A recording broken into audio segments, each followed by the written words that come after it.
Alright, let's have a crack at sac117, problem number 6. They want us to use numerical methods for this one. Got a blade array for a fan. Let's sketch that.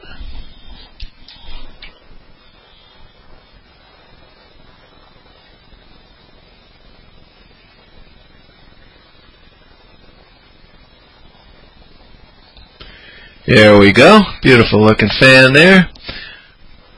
It's spinning with some angular velocity omega,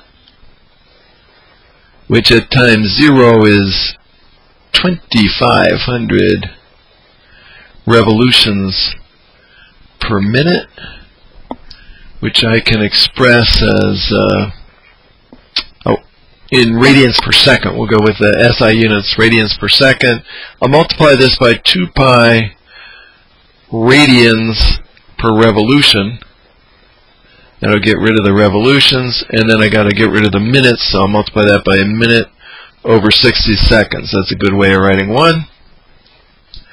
Evaluate that. I get 261.8 radians per second for my initial angular velocity.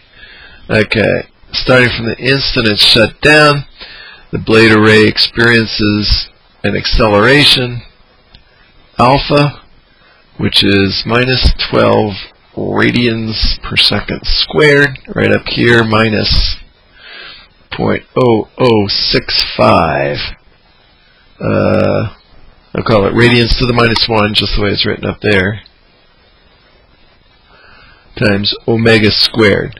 Well, this is certainly not a constant angular acceleration. It's not even given as a function of time, but rather as a function of omega, which in turn depends on time, but we don't know exactly how. So certainly we're not in a position to use constant angular acceleration equations. Plus, they told us use numerical methods. So let's get started on that. We've got a scheme for doing this where we say we'll define some delta t, choose an arbitrary value for it to start with. I like to go with a millisecond.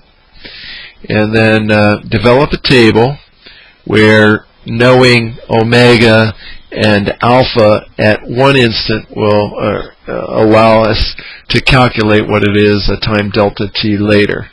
So I always start out the same way with an index, just running 1, 2, 3, 4, etc. And then delta t starts out at 0. I'm going to write it as n delta t. And that's not delta t that I want there. It's actually t. What time is it? What the current stopwatch reading is what I'm gunning for. So let's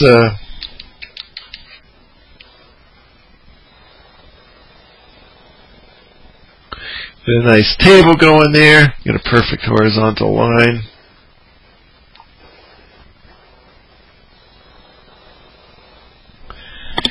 Control Z and try one more time. There we go. Pretty nice horizontal line. You got n delta t for the current time, and then let's go an omega.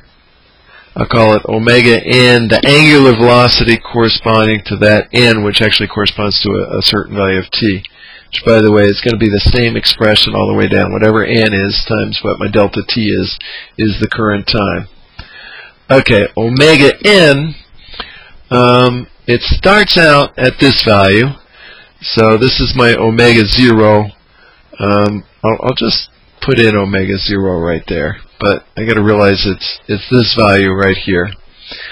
I think I'm going to need some room for that one. So let's see what we get with alpha n. It's just going to be this expression. I think to save room on the table. And because what I type into the computer has no units, I'm going to write it without units. So I've been careful to put everything in SI units. I'd rather not.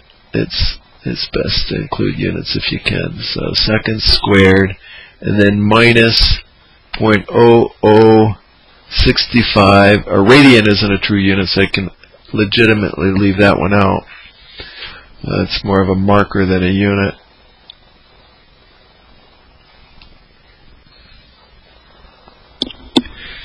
And I've got an expression for alpha. Okay. Let's move up to the next one. Omega n will be omega 0 plus alpha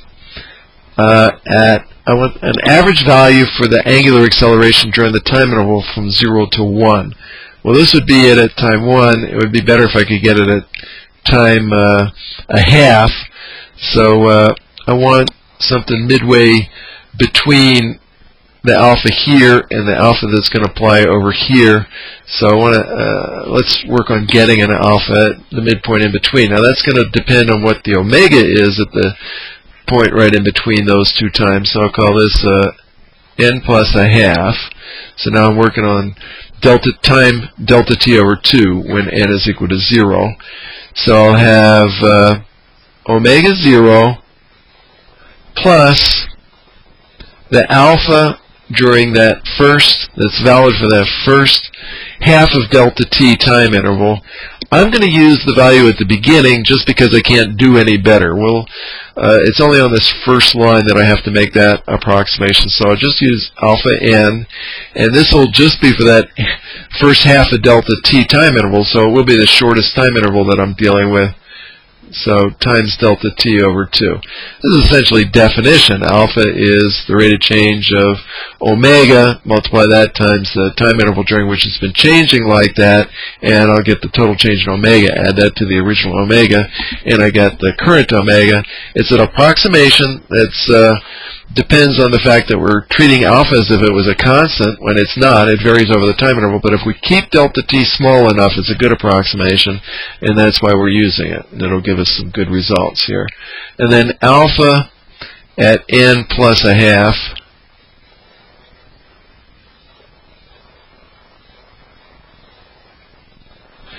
is just going to be this value of omega plugged into this expression. So it'll be the minus 12 radians per second squared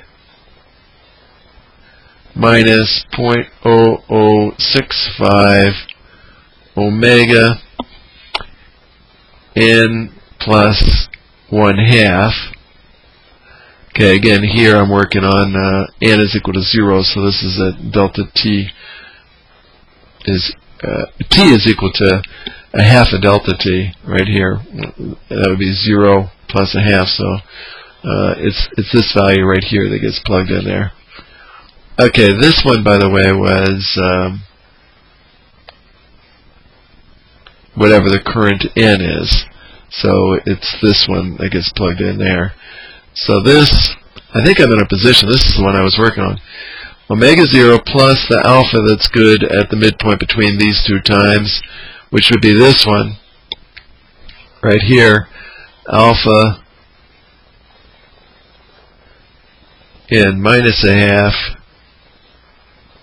So I'm working on n is equal to 1 now. The one before that, it would be this one. This is the value that I'd be picking out, n times delta t. It's the full time interval from time 0 to time delta t, or in general from time n minus 1 times delta t up to n times delta t. Alright, alpha n minus a half all times delta t. Tough to read, but I spoke it, so you should be able to get it. Alright, and then alpha n, it'll just be the same thing as what we have up here. And then this expression, this is going to be different. So this guy right here does not just get repeated. It's going to be what the omega was up here, so I'll call it omega n minus a half plus the alpha that's good from, for this first time interval, will be from 0 plus a half up to 1 plus a half. So it's the one that's valid at 1, which is this one right here. So I'll just call it alpha n. and then times the full delta t. Right? On this first interval, we're going from delta t over 2 up to 1 plus a half times delta t. From here to here, we'd be going from 1 plus a half all times delta t up to 2 plus a half times delta t. So the time interval is a full delta t. And then this one is just what we had up here. We take whatever omega we got to the left and evaluate it in our big expression up here. Alright, that takes care of line 1. Now we're up to line 2. This will be the same as that, same as that, same as that, same as that. Okay, so from then on, it'll just be the same all the way down. So at this point, we've got to open up a spreadsheet and type this stuff in. I think I'd like to move this down a little bit on the page and open up a spreadsheet, start typing this stuff in. I'm going to put just a 0.1 up here in the delta t, 0.001, so 1 millisecond in cell A1. 0.001, hit return. I think I'll move over here and less than sign dash dash to label it. That's my, I'll just call it DT. Okay, and then I gotta start creating this table. So I've got a column N, I've got a column T, I'll call this omega, sub, I'll use the underscore for the indicate subscript here, omega sub n, alpha sub n, and then omega sub, I call it n plus a half. I'll make that one a little bit bigger. And then that's that guy. And then same thing but with an alpha there. I'll just copy, paste, and call that alpha. Double click that to make it a little wider. And I think, let's count them. 1, 2, 3, 4, 5, 6. 1, 2, 3, 4, 5, 6. Okay, I've got them all. This goes 0, 1. I think I'll call that, to make it a 1, I'll go, it's equal to whatever I had before, which is just A5, and then plus 1. So 1 more than the one above it. So I copy that down 1 more. Should become a 2. Okay, it's always 1 more than the one above it, using that relative addressing. And then this is equal to whatever I have right beside it, A5 is the one right beside it, times, and then I want $1, so I'm always using the first row of this guy up here. I'm actually using that value as opposed to going down to the next one when I copy this down. So, you know, it still says $1 there, even though the A5 became an A6, etc., because I'm using the next n. Alright, so I got the T's in there. I'll put that to the right there, make everything, the headers line up a little bit better with the numbers. Okay, alpha, no, I'm at omega n, which is just omega 0, which was, I'm going to type that in as a formula. It was given as 2500, avoid any round off error, RPM, and then we multiplied times 2 times pi, and divided by 60. And I can compare it. I do remember that we had a value of 261.8, so that's exactly what we've got right there. Okay, then the alpha sub n right down here, minus 12. So now I'm going to leave off units for sure. Excel knows nothing about units. 65, and then times is the star, and then I'll just take this thing next to it, and that's supposed to be squared. So shift 6 to get that caret in there, which is the square or the power symbol, and then the 2. Alright, and then omega here is supposed to be omega 0, which will be this. I'm going to hit the equal sign, and then I'll click on that one because that's the one I need, and then plus alpha n, which is this one. So I'll hit plus, and then click on that. That's the one I need. And then times, I need this guy, but I want the dollar sign in there, so I'm going to type it in $1, and then /2. It's my divided by 2. Alright, I think I got that covered. And then alpha, it's this formula. Again, I think I'll type it in. Minus 12 minus 0.0065 omega n plus a half, which is what I've got right here. So I need a times, and then I'll click on this one to get that, and then shift 6 to get the caret, and 2 say it's squared, hit return, and I think I've got that first row covered. So this one is supposed to be omega 0, which will always just be, I could call that omega n minus 1. In fact, that would be better. I think I want to call that omega n minus 1 because I certainly don't want to type in an omega 0 on that next one. But omega n minus 1 is just what we needed. So I think I'll try erasing that and then put in n minus 1. I made an inadvertent dot there, so we'll get rid of that. Okay, so that's what I actually want to work with. And so this is equal to the one above it, and then plus alpha n minus a half. Now I'm working on 1, so I'm going to the previous n plus a half, which is this one.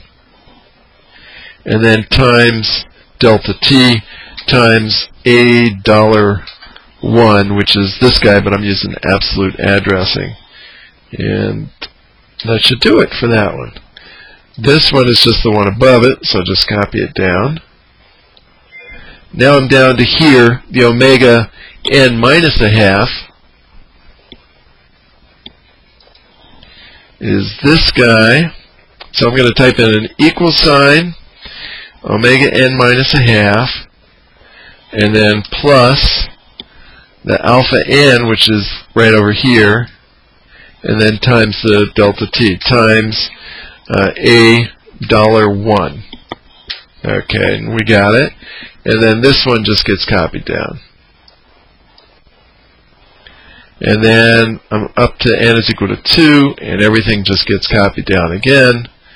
So, in fact, everything from here gets copied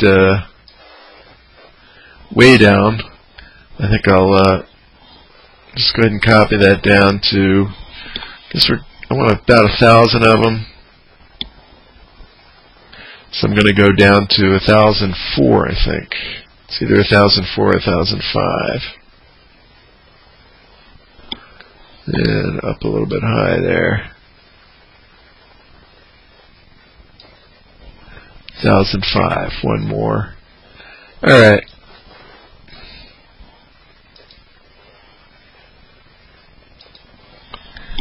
See what we got. To see what we've got, I think it's easiest to graph. So I'm going to select those two columns, the T and the omega, and create a little graph up here. Click on the chart wizard. I want a scatter plot. I think I'll connect the dots. Go next, next. I'll call it omega. So omega is a function of time. Omega versus t. And along here I got t. That's in seconds. And on the y-axis I'm plotting omega in radians per second. So let's see what that looks like. I don't think I need this. The legend. Put it up here. Make it a little bit bigger. And we do have this thing slowing down. The fan is slowing down as we would expect, but it hasn't gone all the way to 0. So let's try doubling the delta T. 0.002. Not enough. Let's go back up there. Try 0.004. We're getting there. 0.008. Alright, it went down below. Looks like it goes to 0. So this is nonsense down here. Presumably after the blade achieves 0 velocity, it stops and there's no more alpha goes to 0, which we did not cause it to do. But at least we get to find out where it goes to 0. So I want that to go to about 5 seconds. Maybe 5.5. Let's try 0.0055, 55 milliseconds, and then we got to be able to see the whole graph. So it does go to 0. Let's see if we can see where it goes to 0. I'm going to scroll down here. So I'm looking for omega becoming 0, and I want to find out what time that happens. Omega is actually in this column. Right here in column C. Column C becomes 0, and it does happen right around in here. Here it is. So between there and there, about 5.05 seconds. Yeah, both of these are at 5.05 seconds. So the 3 sig figs, it becomes 0 at 5.05 seconds. So I can write in here omega is equal to 0 at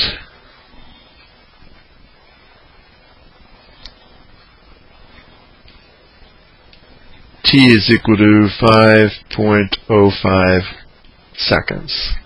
And that'll be my answer. I think I do want to read the question one more time. How long does it take for the blade to come to rest? It takes 5.05 seconds for the blade to come to rest. So I think I'll write that.